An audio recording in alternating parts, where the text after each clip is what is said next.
बहुत कम लोगों का माथा उठा हुआ मिलता है। नहीं तो सबकी नज़रों में वही लालच है, वही सबकी नज़रों में वही दिखता है कि बस मेरे लिए मेरे लिए। परमार्थ के लिए बहुत कम लोग हैं जो चलते हैं, जो जीते हैं, जो सबके लिए सोचते हैं, जो इस मिट्टी के लिए सोचते हैं।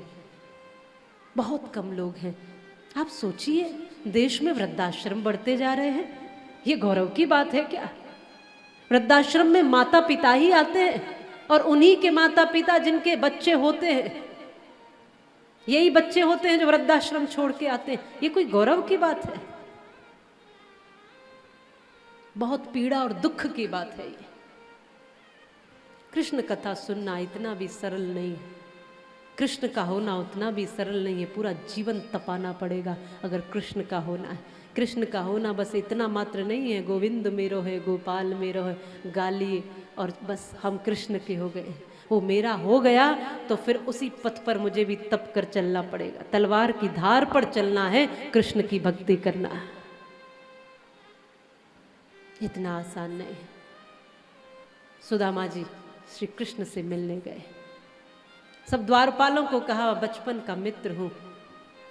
द्वारपालों ने भी, क्योंकि कृष्ण भगवान के द्वारपाल हैं, हंसी नहीं की, ठिठोली नहीं की, जाकर सूचना दी। भगवान को पता चला कि सुदामा आए हैं।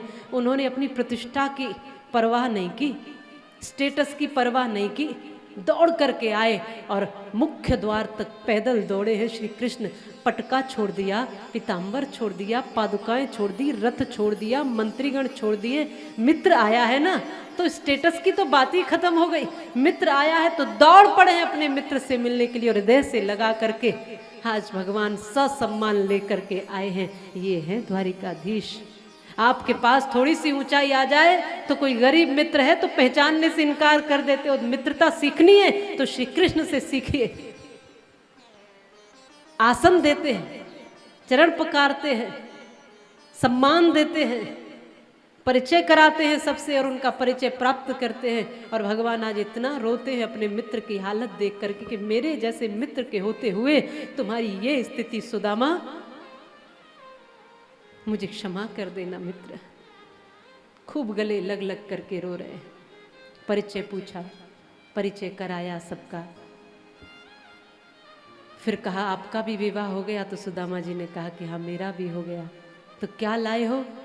तो वही पोटली थी, उसको निकाला और 2 मुट्ठी चावल खाए। कहते भगवान ने 2 लोक दिए। तीसरी मुट्ठी पर रुक्मिणी जी ने हाथ पकड़ा। भगवान कहते ऐसे मित्र के लिए तो 3 लोक वार दिए जाए। तूने क्यों हाथ पकड़ा रुक्मिणी? हाथ मत पकड़। ये ऐसा मित्र है जो किसी से कहता नहीं, इसका स्वाभिमान बहुत ऊंचा है। ये है तो गरीब, ये तो है तो फकीर, लेकिन हृदय का बहुत अमीर है। इसके मन में लालच नहीं है, लोभ नहीं है, स्वाभिमान और सम्मान की रोटी खाता है।